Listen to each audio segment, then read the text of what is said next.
What's up, YouTube? Welcome back to Celio's Network. I've been getting a ton of questions about standard format rotation, the new set, what decks are safe, what should you sell, what should you buy, things like that. So I want to talk to you about all of that today. Before we get into the video, of course, shout out to PotownStore.com, my sponsor, and the best place for you to get PTCGO codes. Use code Celio for 5% off. So the questions have been like, is Dragapult still going to be a good deck? Is ADPZ still going to be a good deck? Is Pikarom still going to be a good deck? Basically, people wondering if their investments into these archetypes that are good in standard right now are still going to be valid after rotation and after the new set, or if you have not bought a deck yet, should you buy a deck and which one? Now, I don't have exact answers for you. I don't know what the future will look like. But I can tell you what I would do and what I am doing and what I've done in the past, and I can also tell you that I'm a believer that the more things change, the more things stay the same. Now, we are having multiple changes, of course, since Darkness Ablaze, the new set that's coming out in August, is a change, and we will also be having a standard format rotation in August right after the set comes out, so we'll be losing 4 sets. So it'll be Team Up on after August, after Darkness Ablaze. So we are losing 4 sets, and we are gaining a new set. So many things are changing. We're losing a lot of cards, and we're gaining some cards. So I can tell you what I do. So for example, and for past information, I haven't bought any standard or expanded cards since the pandemic. I don't think I've bought a single pack. I haven't bought a single card. I've only bought PTCGO codes and used PTCGO codes and traded on PTCGO. I have not bought any physical product because I like to play sensibly and on a budget, or as most of a budget as I can. For the competitive season, I'll usually have every card to build every deck. But I play lowest rarity and I don't buy the cards until I need them, kind of thing. So I'll play with proxies, or I'll buy them last minute the morning of the tournament or something like that, because I want to spend the least amount of money as I can. Because, you know, I'm in college. I don't have a lot. I don't have tons of money to pour into Pokemon, and also I want to play sensibly so I can use that extra money to travel to tournaments, invest things into my channel and my content, and make sure that I have all of the cards I need to build any deck at any given time to play in the tournaments, to give myself the best, basically have all the resources I need to play. Now, do you need that? No. Most people will not need to build every deck. If you're someone like me who just wants to have that safety net, or is someone that is constantly watching the meta develop and making your own guesses and metagaming and teching for things, then maybe you want to have a collection of most of the cards in a given format. Now, expanded, it's very hard to do that for, but standard, it's a bit more feasible.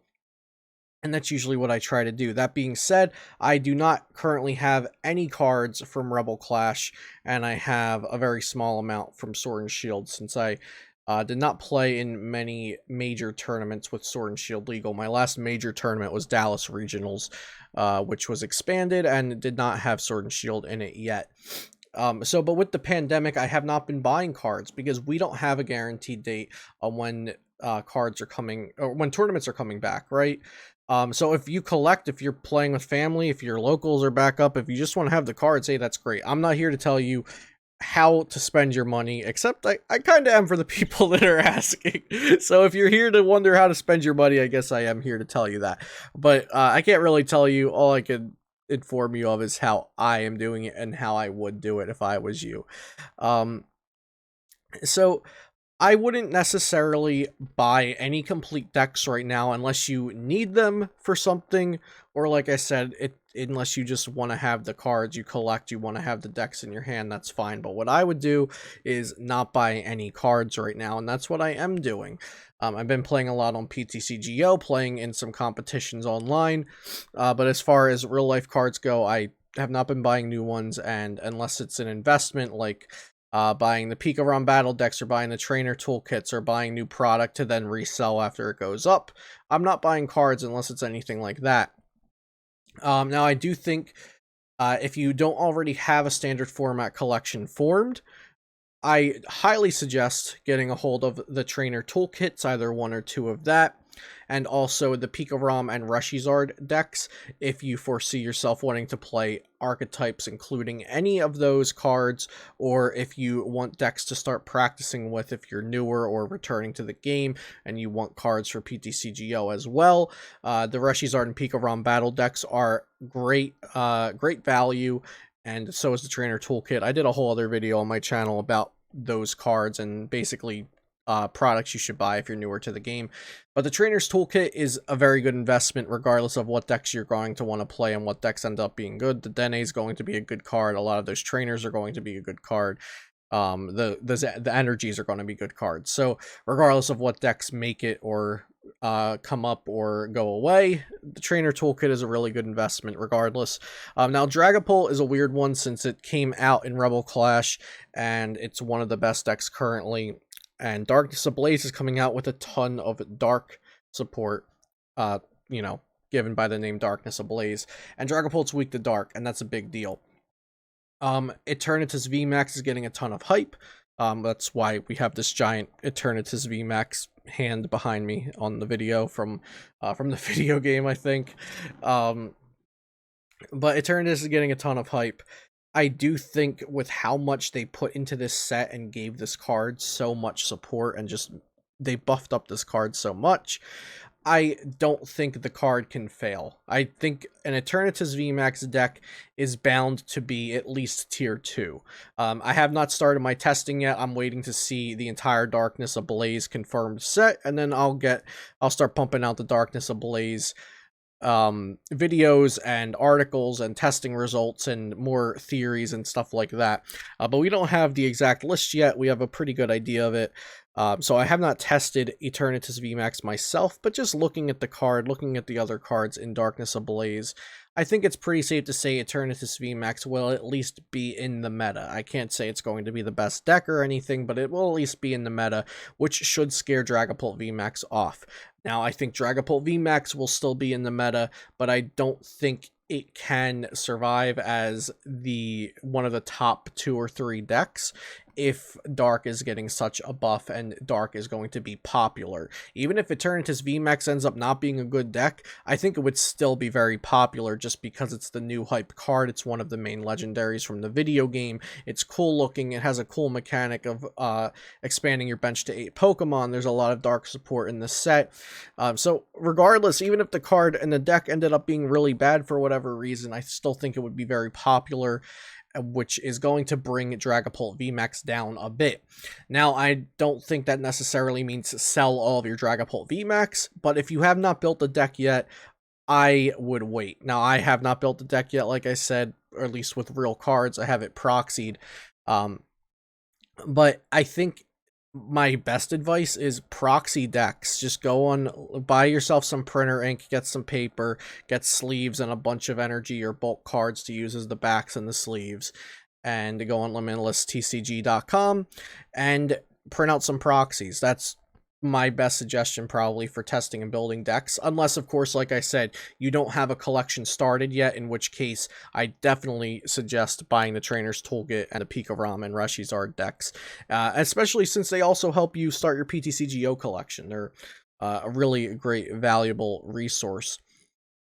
As far as some other decks, so Pika-Rom and Lightning archetypes in general are losing a good bit of stuff to the rotation. Electropower is a really important thing that they're losing, and Zeraora as well. And Thunder Mountain is also being lost to the rotation. Zacian combo is losing Jirachi Prism, so the combo is gone. But ADP Zacian will still be a deck. Baby Blacephalon's losing a good bit of stuff. I don't know it all off the top of my head, but I actually have Limitless pulled up here. I believe it's losing either Fire Crystal or Fiery Flint, or both of those. No, it's not losing Fire Crystal. It's losing Ultra Space, I believe.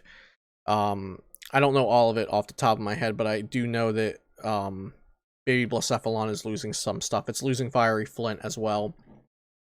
So I know Baby Blacephalon is getting a huge nerf from rotation. So that's another deck I probably wouldn't invest in right now. If you don't already have it, probably hold off on buying it. ADPZ seems pretty safe. RCS Dialga Tag Team, I don't think that will be just dying off with rotation. Zacian V is always going to be a good card, even if it's just draw support, because it's draw 3 on your turn. Spirit Tomb stuff, if you don't have that, I think Spirit Tomb is probably going to survive rotation at least a bit. Even if it's not its own archetype, you can put Spirit Tombs in Eternatus VMAX decks and the new Spike Moth Stadium, I believe it's called. I'm probably butchering that, and also Eternatus VMAX. Not sure if I'm pronouncing any of it right, but that's what you get here at Celio's Network. I think Spirit Tomb decks are relatively okay to buy into. And Pika-Rom stuff, like I said, electric decks are losing some stuff, but the Pika-Rom deck is probably good to buy. I don't think Bolt Ton Vs are the worst investment because it's still a fairly strong card, but like I said, we are losing electric power. It's hard to see without testing all this stuff, and I haven't delved into it.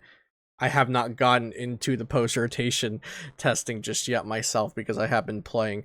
I played in the Limitless Invitational and the qualifiers, and I qualified for the Players' Cup. And I've been doing this standard format and producing content for this standard format. But yeah, I just wanted to give you guys basically how I look at buying cards going into a rotation. A lot of times I'll sell off a lot of the cards that are rotating out if either one, I don't think they'll be good in expanded, or two, I don't need them for expanded, or three, if you don't want to play expanded at all, that's also fine. You can start selling off and trading off on PTCGO. The cards rotating, you can just start getting rid of them early. I am going to try to have a video coming very soon once I see the Darkness Ablaze set list on kind of, not necessarily a buy list, but maybe cards that I think are going to survive rotation very well, cards that I don't think will survive very well, and then some cards that you can sell off that are rotating that might not be super strong and expanded. I haven't decided if I want to do that yet, because I don't want to tell you guys exactly how to spend your money, but I also want to help you out, because I do have a lot of people asking what decks to invest in, and what cards to sell off, what cards to buy, things like that. So just ending thoughts, recap. Hold off on buying Dragapult if you don't already have the deck yet. Zacian Vs seem pretty safe to buy. The Pika-Rom Reshizard battle decks are safe to buy, and also great to get you started if you're learning and collecting and building up your standard format collection. And the trainer toolkit is also amazing. Definitely buy at least one of the trainer toolkits if you don't have those cards yet, because the trainer toolkit, the Pika-Rom, and the Reshizard battle decks, those are all rotation proof. So I can't stress that enough, how good of products those are if you're new or returning. You need a standard format collection. Those are definitely going to get you started. So definitely expect a lot of Darkness Ablaze talk and Darkness Ablaze content in the near future as we get closer to the release. We're only in June right now when I'm recording this video, but I'm definitely going to be getting started on my Darkness Ablaze content. This is kind of just like a little precursor to that, and starting out answering some questions that people have had. Hey Luke, what are you doing with Dragapult? Are you selling them? Are you buying them? What deck should I start building? So if you don't need a deck immediately, hold off for a little while until we get things figured out for the new set and the post-rotation standard format. Hope this video helped you out a bit. If you are looking for PTCGO codes, make sure you go to potownstore.com and use code Celio for 5% off. Information about my Twitch, my Patreon, my merch store, all of that should be down in the description below. And like I said, I hope this helps. Subscribe to the channel if you want to see more content like this in the future. Leave a like on the video, because that does help this reach more viewers. And I'll see you next time here on Celio's Network.